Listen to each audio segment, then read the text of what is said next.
Hello everyone! Welcome back! Today we're doing a look inspired by Romeo and Juliet, and it's also because Valentine's Day is just around the corner. So if you want to use this look to represent, I don't know, Valentine's Day, Romeo and Juliet, they kind of go together, don't they? It's like the ultimate pinnacle of romance, although I don't think you and your Valentine should aspire to be Romeo and Juliet. It's kind of a sad story. But anyway, if you want to find out how to recreate this look and learn a bit about Romeo and Juliet, the play, keep on watching. Is it recording this time? Okay, awesome.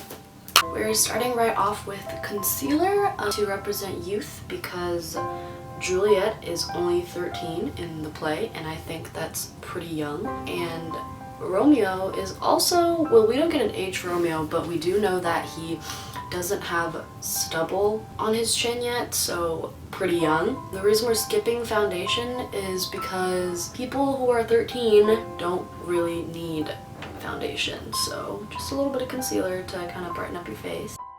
And next up we have eyebrows, which is going to symbolize the individual in society, or the individual versus society, because for a lot of the play, Romeo and Juliet are like fighting against the constraints of society. Their families aren't really the best of friends with each other, so they have to kind of like go against the grain of their family's generation-old feud to love each other. The brows really kind of set you apart. How you do them, they can change your face completely.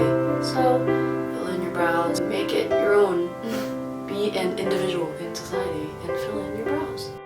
And next up we are going in with some red eyeshadow, because how can we talk about Romeo and Juliet without talking about the concept of love, right?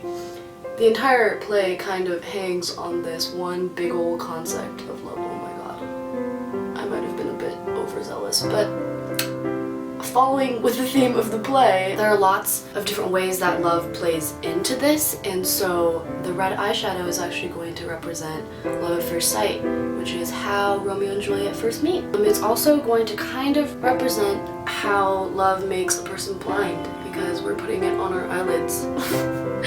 Love kind of has the power to, I don't know, steal your judgment and make you want to do crazy things like, oh, I don't know, change your name and run off with a person after meeting them like once. Yeah, not something that we are taught to do nowadays.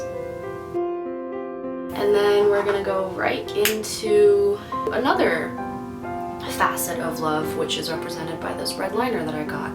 It's bold and kind of forceful. Love eventually makes them do insane things like kill themselves for each other. Juliet at one point actually says to Romeo, you should abandon your name so that we can be together, because obviously, like I said, their families aren't the biggest fans of each other. And then she says, if you're not willing to do it, then I will. That's kind of a huge thing. I mean, like, names are important, even though Shakespeare throws in that really famous what's in a name line, right? But Juliet specifically talks about like stopping becoming like, I won't be a Capulet anymore just to be with you. So that's giving up on her like entire familial history just to be with one guy. And I think that's kind of rash and bold and forceful, like this red liner. So yeah. Moving on to the imagery of light and dark. We're going to use highlight and contour. Now light and dark play very interesting roles in this play because they're not really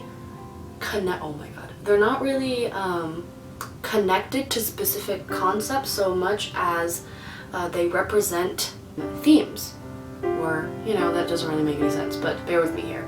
The light is often compared to daylight, where Romeo has to kind of like face the truth of the matter, that they can't really be all that happy together. I mean, they try to be.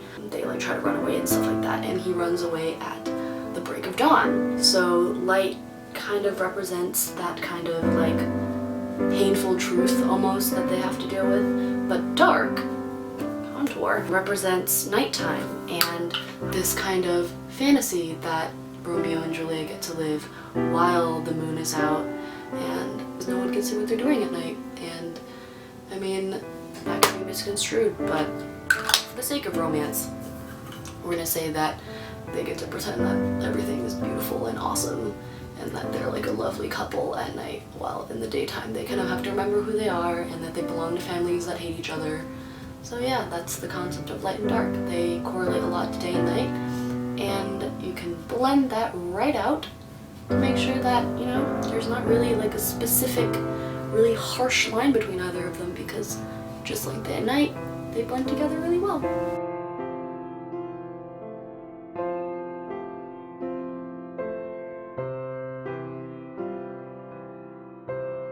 That concealer did not do what it was supposed to. Well, whatever.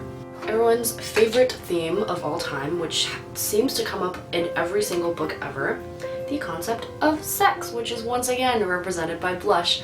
You'll notice that a lot of themes and concepts kind of overlap because Oscar Wilde knew his shit.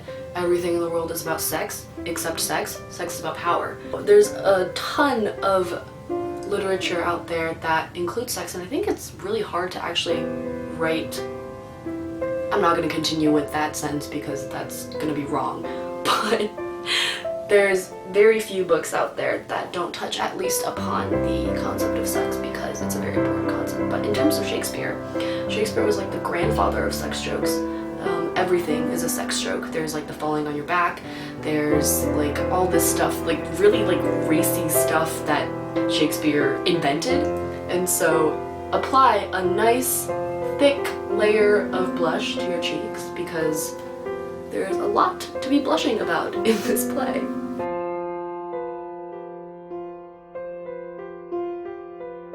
And finally, the lips, which is going to symbolize poison because poison goes in the mouth, which is in the lips.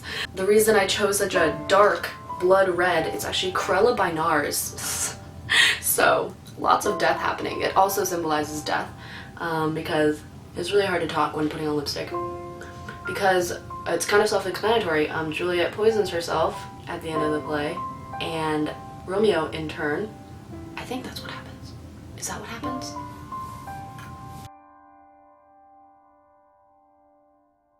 No, I got it wrong. Okay, so Juliet drinks a potion that makes her appear dead, but it's not actual poison.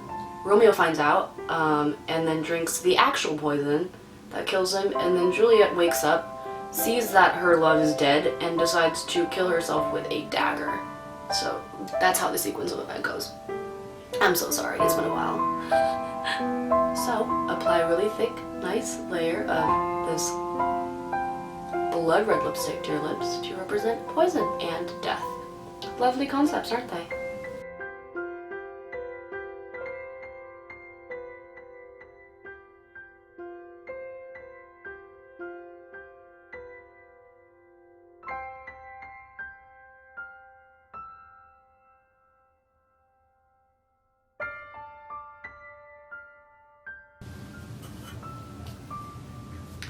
And that's it. That's the look.